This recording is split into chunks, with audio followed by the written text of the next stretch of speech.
gue selalu ngerasa kalau setiap mimpi yang kita punya harus ada yang kita korbankan. Ya kita siap gak dengan pengorbanan itu gitu ya. Kita harus bangun, saat kita membangun itu semua ada hal-hal yang kita, ada trade off-nya lah. Nah trade off-nya ini kita harus persiapkan gitu ya. Kalau bahasa kerennya mungkin calculated risk.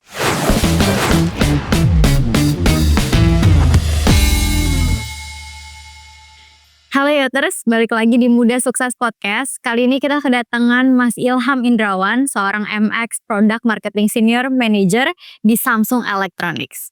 Hai Mas Ilham. Halo Yuni, apa kabar? Aku sehat. Yoters, fun fact, Mas Ilham ini ternyata dulunya tuh baca buku yang on top pada saat bukunya baru launching gitu. Which is pada saat itu aja aku aku baru 9 tahun waktu itu. Jadi wow, yuk Mas Ilham udah baca buku yang on top. Ceritain dong Mas, tapi kenapa Mas Ilham akhirnya ngebaca buku yang on top gitu? Triggernya apa? Terus akhirnya pas pada saat baca bukunya yang sekarang kan 40 kunci sukses di usia muda isinya. Yes. Nah terus apa gitu value di buku yang on top yang sampai sekarang mungkin Mas Ilham masih inget dan masih jadi pegangan? Oke Yun, jadi Yoters, jadi kalau kita flashback ya ke tahun 2007 kurang lebih, itu tahun dimana gue pertama kali kerja sambil kuliah juga. Biasalah anak-anak muda lah, lagi mencoba mencari jati diri gitu, gue kedepannya mau ngapain, mau jadi apa gitu ya. Biasanya gue sering main ke toko buku waktu itu, jujur sering banget main ke toko buku, baca komik lah, baca majalah, baca apapun lah gitu ya, yang kita suka aja gitu.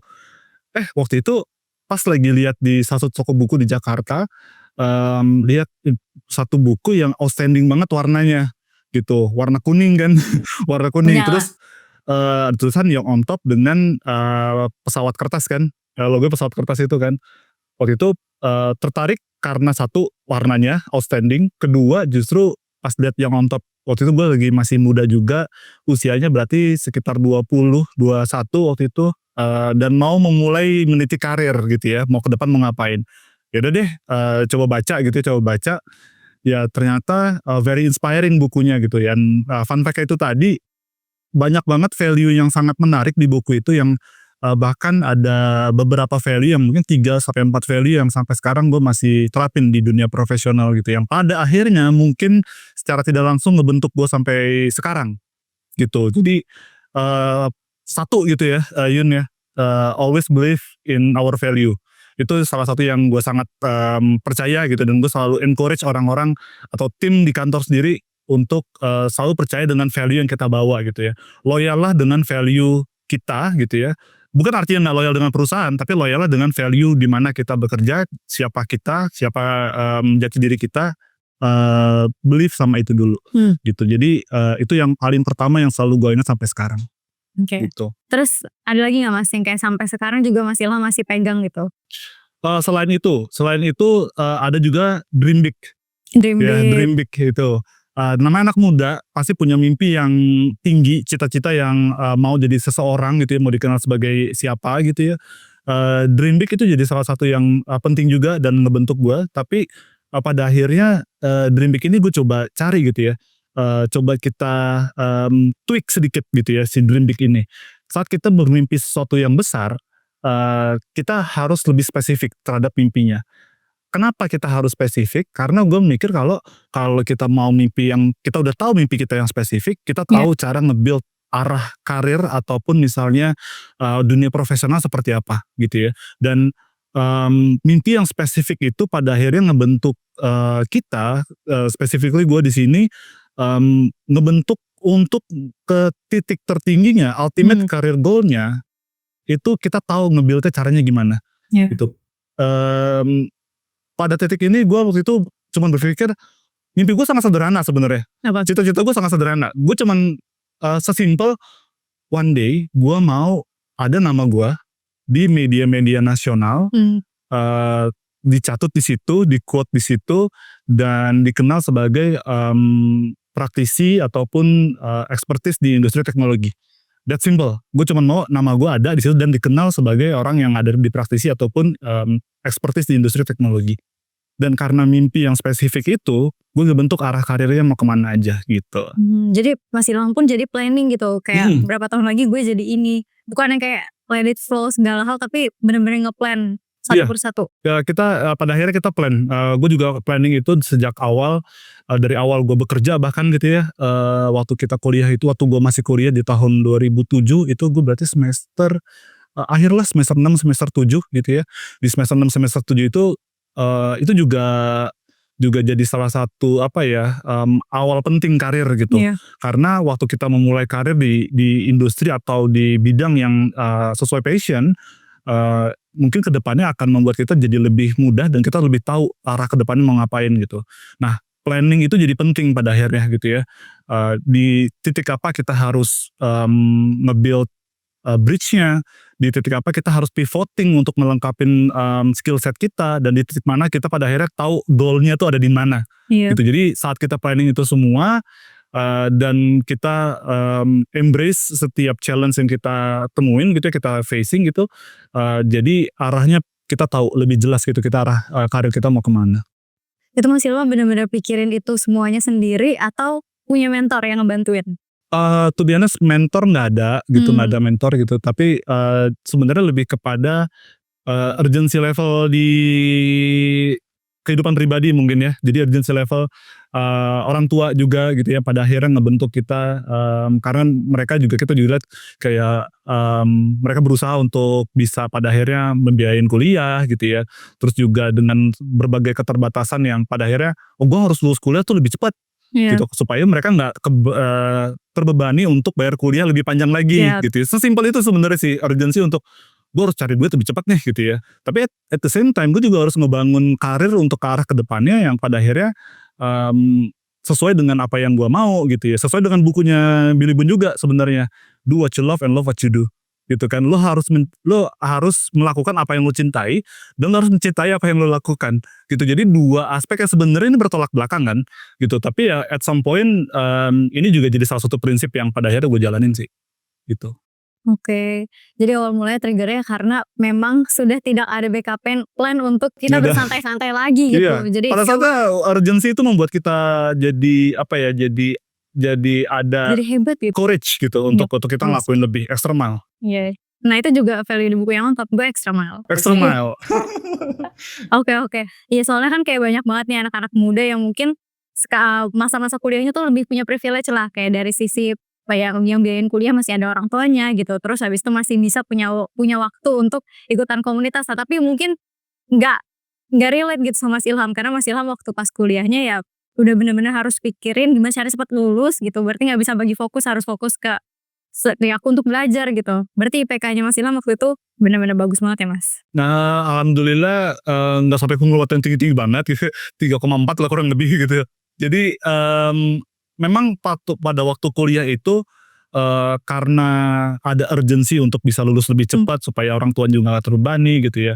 Dan pada akhirnya juga mau membuat mereka bangga gitu ya untuk supaya, apa yang mereka udah perjuangkan akhirnya terbayarkan dengan prestasi kita tidak hanya di industri, tidak hanya di edukasi gitu ya, tapi juga di dunia profesional juga gitu. Karena, kebetulan juga waktu itu almarhum bokap juga, tamatan SD sebenarnya.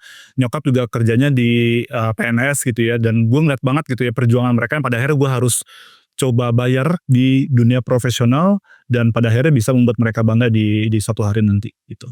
Jadi ada salah satu podcast Mas Ilham juga yang ya judulnya, bener-bener ya bisa dibilang clickbait gitu, tapi maksudnya itu bener gitu, Iya. tapi itu bener. Jadi Mas Ilham tuh, berarti dulu almarhum ayah, seorang supir dari angkot ya Mas? Iya, dulu waktu mungkin sini kalau ada yang tinggal daerah, Pondok Labu, Ciputat Oh gitu itu dekat dulu. kampus aku tuh, Dekat kampus apa tuh UPN. sana? UPN. Iya. Nah itu salah satu trayek angkot tuh kebetulan. Tapi Jadi ya era iya, dulu ya. dulu ya, sampai sekarang masih ada loh Yun. Jadi angkot, D02 Ciputat Pondok Labu gitu, itu angkotnya, almarhum bokap gua gitu sampai dari gue SD sampai kelas berapa ya?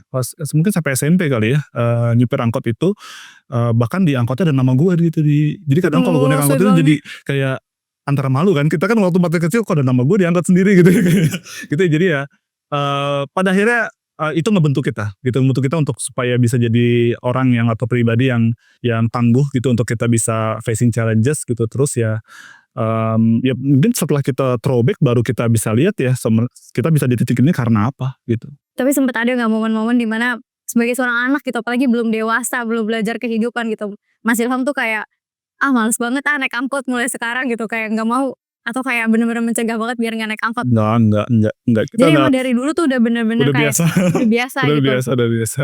Oke.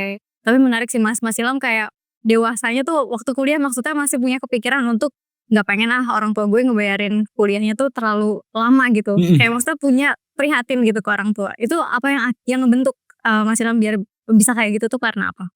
Karena itu tadi, karena, gue melihat, setiap Perjuangan. orang pasti ada perjuangannya masing-masing, setiap orang pasti punya struggle-nya masing-masing gitu. Yang gue percaya pasti tinggal cara kita untuk, bisa survive gitu, untuk bisa survive dan pada akhirnya bisa mencapai satu titik yang kita mau gitu ya. Dan untuk mencapai titik itu kan pasti, ada hal-hal yang kita harus korbankan, paling enggak waktu. Ini adalah at least waktu yang harus kita korbankan. Dari kita waktu misalnya masih muda, gue nggak banyak bermain, waktu pribadi itu sangat kurang gitu. Waktu pribadi untuk bisa kita bersantai-santai itu tidak banyak lah gitu ya. Lebih banyak untuk cari ilmu-ilmu baru gitu, cari kesempatan-kesempatan baru. Bahkan mungkin waktu gue masih kuliah aja, waktu ngambil S1, S2, gue udah memikir kayaknya untuk coba ngisi waktu ngajar gitu juga mungkin mulai bisa gitu ya. Karena gue juga seneng untuk transfer knowledge, gue seneng gitu. Jadi pengembangan dirinya tuh sebenarnya udah dibentuk dari masa-masa sekolah mungkin ya waktu itu ya. Jadi supaya nanti dari mimpi yang spesifik tadi sih Yun sebenarnya Yun, yang pada akhirnya ngebentuk semuanya gitu. Mimpi yang spesifik tadi waktu kita mau nge-build semua bridge-nya ke arah sana, ya kita fokus untuk ngejar itu gitu ya. Saat kita punya fokus kan saat lu punya visi gitu ya, punya visi atau misi ke depannya dan lu fokus untuk ngejar kesananya, ya pada akhirnya lu ya jalanin semuanya gitu kan. Dan kebetulan juga yang gue sangat grateful adalah ini industri yang memang sangat gue sukain sejak lama gitu loh. Industri di dunia teknologi, dunia smartphone gitu ya. Zaman SMP SMA gue seneng banget baca koran pulsa. Mungkin gak tahu Yoters yang di sini tahu gak ya, tabloid tuh dulu ada satu tabloid yang setiap 2 minggu sekali tuh rilis. Kalau sekarang kan mau beli HP kan pasti sekarang nontonnya Dapat gadgetnya nontonnya di YouTube kan kita pasti kan. sebut ya. Dulu tuh nggak ada kan gitu. Jadi gue selalu baca-baca itu dan pada akhirnya kayaknya seru nih kalau kerja di industri ini ya gitu ya. Dan since then ya itu gue nge-build semuanya dari awal. Ya, dan kebetulan rezekinya tuh datang gitu. Alhamdulillah rezekinya kesana. Iya. Gitu. Good for you. Thank you. Oke, terus Mas ngomongin teknologi nggak jauh-jauh juga dari AI, yang kan sekarang lagi ramai banget gitu. Tapi kayaknya orang-orang tuh banyak juga yang selalu setiap kali aku ngobrol gitu diskusi pasti selalu pertanyaannya tuh kayak gimana sih caranya biar supaya kita nggak tergantikan sama AI gitu. Tapi sebenarnya emang AI itu bisa benar-benar menggantikan manusia ya Mas? Kalau menurut Mas Ilham? Iya, jadi bukan menggantikan sebenarnya Yun. Jadi mungkin stigma-stigma tentang bagaimana AI itu bisa mempermudah hidup kita gitu ya. Jadi kalau kita lihat sekarang AI itu harus di-treat sebagai asisten gitu. Asisten, kenapa asisten gitu? Karena kita harus jadi mastermind-nya. Kita yang harus jadi AI itu jalanin prompt atau apa yang kita perintahkan gitu ya. Jadi jangan justru mengagunkan itu gitu. Harusnya AI itu menjadi asisten atau pendamping kita saat kita misalnya nih gue mau brainstorming tentang ideation gitu. Sesimpel kita mau misalnya kalau lu suka lari gitu ya, suka maraton gitu ya, bisa tanya dong kayak tipsnya kalau gue mau ikutan half marathon itu harus latihannya berapa jauh sebelumnya ya. Terus kalau misalnya gue udah latihan 6 bulan itu gue harus prepare apa aja sebelum akhirnya ikut half marathon ya. Jadi aspek yang dimana kita pencarian informasi, kemudian juga komunikasi, productivity, creativity, 4 aspek itu yang rasanya sekarang AI akan bisa menjadi asisten kita. Tapi jangan kebalikannya gitu, kita jadi asisten AI gitu ya. AI yang akan menjadi asisten kita untuk membuat kita bisa lebih fokus kepada aspek yang bisa dibilang lebih produktif lagi. Yang bisa membuat kita bisa berpikir lebih strategik lagi. Yang membuat kita bisa menjadi lebih kreatif at some point, tapi juga tetap kita jadi mastermind-nya, bukan kebalikannya justru. Gitu. Yang saya itu jadi pendamping yang baik untuk kita, pada akhirnya membuat kita jadi lebih produktif, jadi lebih berprestasi at some point gitu ya. Bukan justru malah kebalikannya kita malah jadi tidak produktif, kita malah jadi malas gitu ya. Tergantungan gitu. Iya. Jadi memang responsibility-nya ada di kita sebagai penggunanya gitu. Bagaimana kita bisa memanfaatkan AI untuk memaksimalkan produktivitas kita gitu. Oke. Menarik banget mindsetnya karena biasanya orang-orang tuh kalau gunain AI kayak pengen Iya bener sih, emang lebih cepat Nomor kerjaan cepat, kita betul gitu, betul tapi betul. nggak yang kayak bikin segala sesuatu itu jadi instan. Nah aku suka, maksudnya pola pikir itu yang justru jadi insight baru buat aku juga. Oke, terus, ada nggak sih Mas sekarang-sekarang ini jadi skills yang justru muncul karena AI itu ada?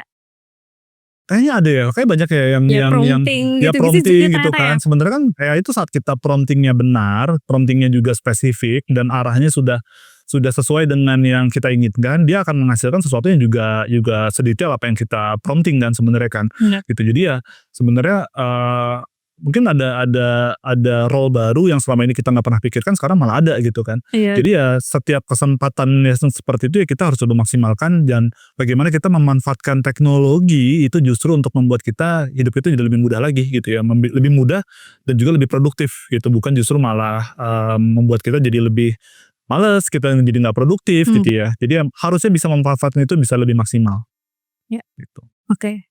Terus, Mas Ilham kan tadi cerita kalau misalnya Mas Ilham tuh punya goals yang spesifik banget. Terus ya pokoknya strict gitu. Kalau kalau tujuannya ke sana. Berapa tahun lagi ya harus harus pokoknya sesuai sama plan. Berarti pernah nggak Mas Ilham ada di posisi yang Mas Ilham tuh lonely gitu karena kayak temennya tuh jadi sedikit gitu karena waktunya tuh udah fokus buat diri sendiri terus? Ada, momen-momen itu pasti ada gitu. Makanya, eee, ini mungkin salah satu, kuncinya juga sih Yun, gitu. Lo harus punya punya pasangan atau pendamping yang suportif, tapi juga kompetitif, gitu. Jadi kalau lo punya pasangan yang kompetitif dan suportif, itu at some point akan membuat kita tuh jadi lebih mau maju lagi, mau lebih maju lagi gitu ya. Berapa kali, sejak mungkin kalau gue throwback lagi waktu waktu zaman-zaman masih di, karena waktu awal kerja gue di sales promoter dulu, sales promoter. Itu selama kurang lebih 7 bulan gue di ITC Roximas, penempatan di ITC Ambassador yang mungkin Yoter sering main di 2 mall itu kalau mau beli HP gitu ya, dulu gue pernah jaga counter di sana gitu ya. Terus pada akhirnya pindah ke industri, di perusahaan yang sama tapi, di role yang berbeda di channel development waktu itu. Terus setelah 3, 4 tahun, sempat jadi trainer juga gua, sempat jadi trainer di perusahaan tersebut di, perusahaan smartphone yang gue jadi trainernya. Jadi di situ gue pertama kali belajar untuk, bicara depan umum. Karena pada dasarnya gue nggak suka bicara depan umum. Depan kamera tuh gue sangat-sangat nervous biasanya dulu ya, Dulu. dulu. Tapi, karena balik lagi mimpinya harusnya mau ke arah sana, kalau mau dikenal di media berarti harus ngomong ke media dong, Betul. iya kan, harus bisa presentasi dong Iya gitu iya, kan. bener. Nah, hal-hal yang membuat tidak kita nyaman karena gue tahu mimpinya mau ke sana, gue harus melawan itu semua, ketidaknyamanan itu harus dilawan gitu ya. Jadi mulai bicara depan umum waktu jadi trainer, terus kemudian pindah ke, waktu itu dari perusahaan tersebut gue pindah ke perusahaan distributor IT, waktu itu sempat di distributor IT kurang lebih itu salah satu perusahaan distributor terbesar di Indonesia, tapi tetap di industri yang sama, teknologi berarti kan ya. Di situ pertama kali gue ketemu pasangan hidup gue sekarang di sana gitu ya, dan dia sangat kompetitif orangnya, tapi at the same time dia juga suportif gitu. Jadi since then gue coba ngembangin diri karena supaya kita juga bisa bisa apa namanya bisa terus berkembang.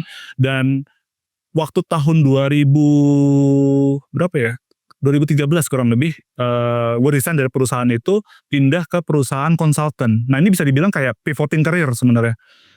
Beberapa orang mempertanyakan, "Kok lu malah pindah ke konsultan, ke research gitu ya, kenapa?" Gitu. Eee, tapi kalau kalau dari goal yang tadi gue mau kejar, ini adalah yang gue butuhkan, skill set yang gue butuhkan. Makanya tadi kalau saat skill setnya itu, belum lengkap, coba lengkapi skill setnya. Taking risk iya, karena gue harus pivotin dari industri teknologi yang gue sangat sukain, tapi akhirnya harus pindah ke industri yang completely different nih, research and consultant gitu ya. Tapi di situ justru di mana gue belajar banyak banget tentang data analysis. Kita tuh sekarang kalau kerja harus data driven ya semuanya ya, kita harus ngeliatin data, kita harus semua decision making tuh harus based on data. Di situ gue belajar banyak tentang data analysis dan juga, presentation skill. Nah itu ngebentuk banget yang pada akhirnya setelah perusahaan itu gue pindah ke Samsung Electronics di situ. Nah di situlah baru gue merasa sampai sekarang, I would say, I'm living my dream job gitu di titik ini sebenarnya, Yeay, gitu. congrats Mas. Thank you Yun. Ya. Oke oke. Terus, Mas ngomongin soal skill lagi. dan nyambungin ke AI-nya. Mas Ilham, menurut Mas Ilham sendiri apa skills atau hal yang harus dimiliki nih sama kita sebagai manusia biar kita nggak akan tergantikan mau AI atau nanti kedepannya akan ada teknologi canggih apapun kita nggak akan tergantikan. Trustworthy, terus kemudian juga reliability itu kayak balik lagi deh ke prinsipnya Mas Billy Boon ya, always believe in our value gitu ya. Jadi kayaknya kalau 3 aspek ini ada di diri kita itu nggak akan tergantikan gitu, even dengan AI sekalipun. Makanya balik lagi kita tuh jadi mastermind-nya. AI itu jadi asisten kita. Kalau kitanya trustworthy, kitanya juga reliable gitu, dan juga kita punya value yang kita believe bahwa value itu juga bermanfaat tidak hanya untuk diri kita tapi juga orang-orang di sekitar. Ya itu rasanya nggak akan tergantikan sih, Yun, gitu. Jadi 3 value itu rasanya penting untuk kita pada akhirnya bisa menjadi mau jadi entrepreneur yang sukses ataupun jadi profesional yang sukses, dua-duanya perlu punya value masing-masing gitu. Oke. Terus ada nggak dari pengalamannya Mas Ilham sampai sekarang seberapa AI itu membantu Mas Ilham untuk mencapai goals Mas Ilham? Akhir-akhir ini yang paling sering ya Yun ya, itu pasti mempersingkat beberapa pekerjaan gitu ya. Dari mulai pertama, pernah gak sih kalau kita lagi meeting gitu sama rekan bisnis atau sama klien gitu ya, MOM itu kan yang paling sederhana kan. Sekarang kita nggak perlu nyatet, mungkin bisa langsung di summarize gitu kan dengan fitur-fitur AI yang ada di smartphone kita. Terus kemudian juga misalnya untuk brainstorming, ideation, storyboard gitu misalnya, ataupun sesimpel misalnya untuk yang creativity, content creation. Sekarang lagi banyak yang mau jadi orang content creator kan. Nah, content creation kan juga jadi penting karena konten itu nggak hanya harus menarik, tapi juga harus engaging gitu. Dan bagaimana AI yang ada sekarang itu bisa membuat konten itu nggak hanya menarik tapi juga engaging buat si target audience kita gitu ya. Jadi 2 itu udah terpenuhi oleh AI yang akhir-akhir ini sering gua gunakan gitu. Selain itu juga pasti tentang komunikasi dengan lawan bicara kita. Keterbatasan bahasa sekarang juga udah makin tidak ada boundaries lah ya, karena AI itu bahkan bisa langsung mentranslate pembicaraan kita misalnya dengan lawan bicara kita tanpa kita harus misalnya ngomong ganti-gantian tuh nggak perlu sekarang, karena AI translator sekarang sudah punya capability itu. Terus yang balik kalau ke content creator tadi, banyak kan orang-orang susah bikin caption ya kan. Sekarang tinggal kita kasih prompt aja caption, gue lagi liburan di Bali gitu misalnya, bikinin dong captionnya berdasarkan foto ini gitu, selesai captionnya udah ada gitu. Jadi ya at some point kalau kita gunakan itu dengan cara yang benar dan optimalisasinya benar, rasanya kreativitas juga pada akhirnya membuat kita jadi lebih baik lagi gitu. Mau itu kreativitas, mau itu produktivitas, bisa dua-duanya sih. Ya, bahkan sesimpel kayak ngucapin orang ulang tahun Mas. Itu ada juga yang butuh AI. Iya kan, kadang yang gue mau ngucapin masa gini lagi gitu kan, HBD itu wish all the best gitu kan, bisa kita ganti kan gitu. Jadi lebih kreatif lah pada akhirnya lah. Iya.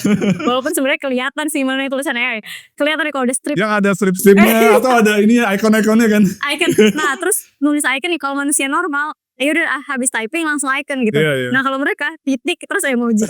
Jadi kebaca banget sebenarnya. Ya pada akhirnya kalau orang udah mulai tahu trennya kan atau belum tahu patternnya, kita ubah aja gitu. Yang pada akhirnya kita juga yang harus jadi bisa kontrol harus di kita. Bener-bener. Jadi sebenarnya itu kan bukan buat tech people doang gitu, tapi manusia mahasiswa pun juga bisa pakai. Nah tapi kalau Mas Ilham lihat sekarang nih, kira-kira gimana caranya mahasiswa bisa gunain AI tapi tetap kayak nggak sesuai, tetap nggak ngelanggar norma-norma lah, kayak misal untuk mereka bikin skripsi tuh nggak fully dari AI dan sebagainya. Originalitas sih, pada akhirnya originalitas dari karya kita kan. Skripsi itu kan karya kan sebenarnya, tesis itu karya loh, karya kita gitu. Originalitasnya kan ada di kita sebenarnya. AI mungkin lebih kepada membantu kita untuk bisa misalnya frameworking gitu ya, frameworking dari karya yang mau kita buat. Saat kita frameworking dengan AI, dengan metode misalnya untuk membuat karya studi yang bisa dibilang sesuai dengan passion kita gitu ya. Frameworking bisa dibantu oleh AI gitu. Jadi teman-teman yang masih mahasiswa sekarang, yang masih ada studi atau di kampus gitu misalnya, manfaatkan teknologi tersebut untuk membuat kita lebih mudah, tapi kitanya juga harus tetap bisa menjadi orang di balik layar yang kita tuh mastermind-nya, sekali lagi kita tuh harus jadi mastermind-nya, dia harus jadi asistennya yang dia akan membantu frameworking apa ide-ide kita, karya yang kita mau buat gitu loh. Jadi supaya kitanya juga hasil karyanya pada akhirnya juga tetap punya nilai originalitas yang terlihat gitu ya, yang tangible juga. Pada akhirnya orang juga tahu, oh AI itu membantu memang gitu, tapi bukan pada akhirnya menjadi mastermind-nya nggak di dia, harus di kitanya. Iya benar kan, jadi sebagai mahasiswa tuh sebenarnya untuk kerjain skripsi atau tugas kuliah apapun tuh sebenarnya dengan adanya AI sebenarnya bisa terbantu gitu. Yes. Tapi ideation awalnya ya dia mau bikin skripsi tentang apa, judul itu harus dari dirinya sendiri gitu. Harus. Makanya dia ya ujung-ujungnya karya tetap original karena dia yang mikirin tuh kayak penelitiannya segala macam, gimana cara ngolah data ya. Oke.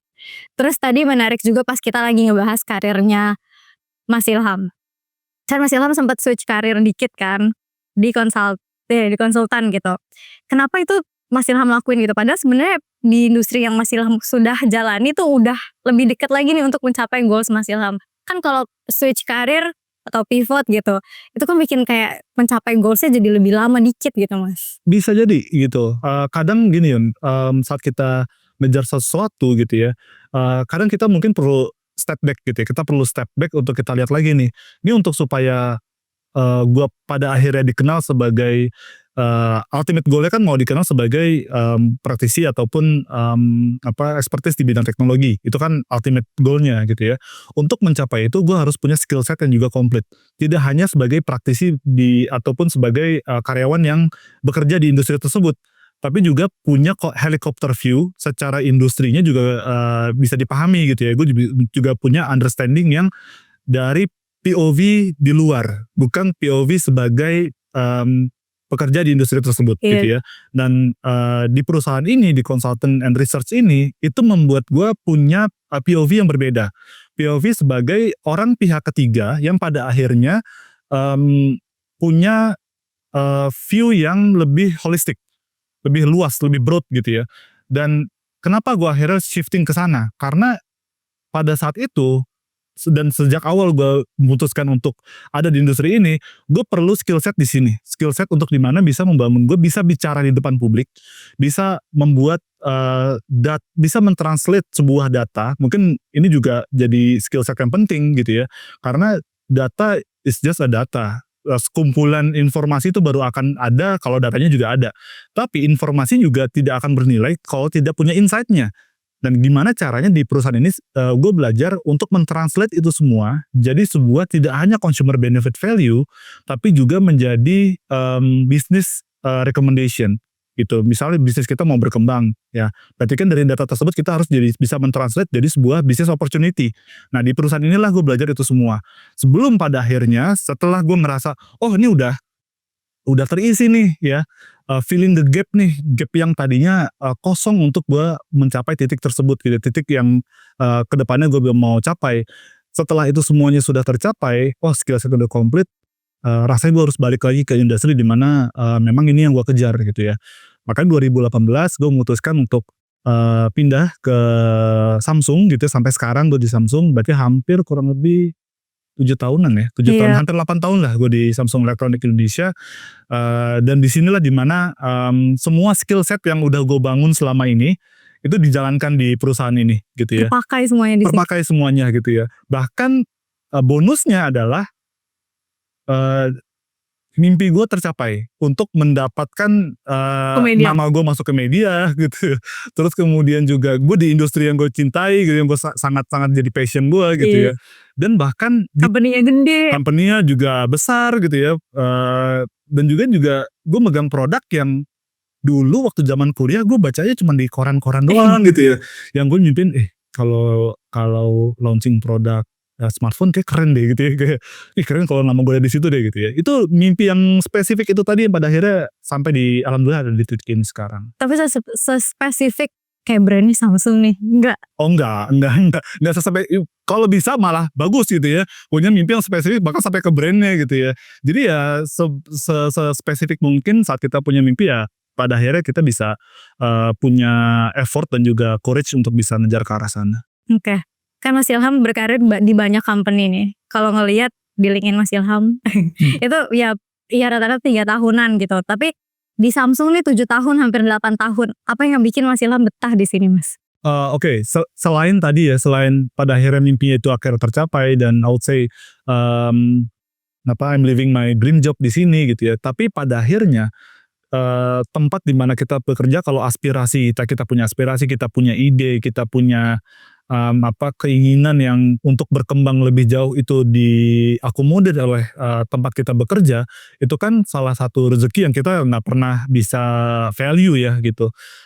Jadi alhamdulillah di perusahaan ini gue punya banyak ruang untuk bisa pada akhirnya untuk berkembang, untuk bisa mengembangkan diri dan punya aspirasi yang didengarkan gitu. Jadi, di sini selain juga tadi bisa menjadi keynote speaker di beberapa event-event besar, kemudian juga di industri yang juga passion gue ada di sini gitu ya. Tapi wadah atau tempat di mana kita bekerja jadi hal yang penting juga. Jadi manapun kita bekerja saat kita punya aspirasi dan itu didengarkan aspirasinya dan juga jadi wadah yang terbaik untuk bisa mengembangkan potensi diri kita dan rasanya itu jadi salah satu kenapa mungkin itu jadi stickiness gitu ya. Stickiness atau jadi glue, jadi lemnya kenapa gue sampai 7 tahun, hampir 8 tahun sekarang di perusahaan ini gitu, di Samsung. Kan goals udah kecapai. Terus kira-kira 5 tahun lagi Mas Ilham ngebayangin Mas Ilham ada di mana? Ya, goals yang itu udah tercapai gitu ya. Tapi kita kita harus always hungry, always foolish ya kan. Jadi kita harus punya mimpi berikutnya gitu. Mimpi berikutnya apa? Nah, sebenarnya mimpi berikutnya itu juga masih relevan gitu ya. Ultimate goalnya kan adalah untuk jadi expertise gitu ya, untuk jadi mungkin pada akhirnya mau jadi seorang konsultan gitu ya. Dan itu kita lagi ngebangun lagi gitu. Gue juga lagi ngebangun itu lagi untuk ke arah sana gitu ya, supaya nanti skill setnya komplit lagi nih, diisi lagi nih skill setnya gitu ya, untuk bisa pada akhirnya ketemu di titik dimana ultimate career goal itu tercapai gitu. Jadi kalau ngomongnya apakah itu 5 tahun lagi, itu 10 tahun lagi kita nggak tahu gitu ya. Tapi untuk mencapai ke titik itu yang kita perlu tahu adalah cara membangunnya dan juga skill set apa yang kita butuhkan untuk di posisi itu. Oke. Ya which is itu lagi dipersiapkan nih sekarang sama Mas Ilham. Sedang dipersiapkan. Kita doakan yang terbaik. Amin, thank you. Oke. Nah tapi Mas Ilham boleh kasih closing statement gak buat Yoters yang dari episode ini? Oke, mungkin closing statementnya lebih kepada value atau prinsip kerja yang selama ini gue jalankan, yang mudah-mudahan juga applicable buat teman-teman Yoters semua di sana gitu ya. Jadi pertama tadi sesuai kata Mas Billy Bun juga gitu, always believe in our value gitu. Kita punya value yang kalau kita yakin sama value yang kita punya dan kita always do extra mile di setiap langkah perjalanan karir kita, percayalah kita itu akan punya value tersendiri dan punya tempat yang cocok mungkin ketemu di mana tempat kita bisa mengekspresikan diri gitu ya, ada aktualisasi diri gitu ya. Jadi value-nya itu harus kita jaga dan juga kita harus believe sama value kita, itu yang pertama. Yang kedua, dream big tadi. Gue percaya bahwa tidak ada mimpi yang terlalu besar dan tidak ada mimpi yang terlalu kecil. Tapi saat mimpi kita itu spesifik atau cita-cita kita spesifik, dan kita akan tahu gimana cara mencapai mimpi atau cita-cita tersebut gitu ya. Bangun itu semua dan selalu percaya bahwa pasti ada jalannya kalau kita mau mengusahakan itu semua gitu. Terus yang ketiga, gue selalu ngerasa kalau setiap mimpi yang kita punya harus ada yang kita korbankan. Ya kita siap gak dengan pengorbanan itu gitu ya. Kita harus bangun, saat kita membangun itu semua ada hal-hal yang ada trade off-nya lah. Nah trade off ini kita harus persiapkan gitu ya. Kalau bahasa kerennya mungkin calculated risk gitu ya. Nah calculated risk ini yang kita harus persiapkan sejak awal, supaya kita siap saat kita ketemu challenge yang kita ngerasa aduh kayak gue harus mundur deh. Nah gue harus ngapain gitu dengan momen-momen seperti itu. Jadi saat kita punya tahu risk ataupun hal yang harus kita korbankan sejak awal, kita akan mempersiapkan diri kita untuk ketemu challenge tersebut nantinya. Dan terakhir mungkin seperti kata Mas Billy Bun juga, do what you love what you do gitu. Jadi saat kita bisa bekerja dengan atau di industri yang sesuai dengan passion kita akan cenderung melakukan hal-hal lebih gitu ya, do extra mile gitu. Tapi saat kita tidak bekerja di industri yang mungkin bukan passion kita, berarti kan love what you do, cinta yang kita kerjakan gitu, grateful, bersyukur dengan apa yang kita punya gitu, dan kita harus bisa memaksimalkan potensi yang kita punya. Mungkin itu. Thank you so much Mas Ilham. Thank you Yuni, thank you Yoters. Thank you Yoters sudah dengerin episode kali ini. Sampai ketemu lagi di episode selanjutnya. Kalian bisa dengerin episode-episode lainnya di YouTube yang on top ataupun di Spotify Muda Sukses Podcast. Sampai ketemu lagi.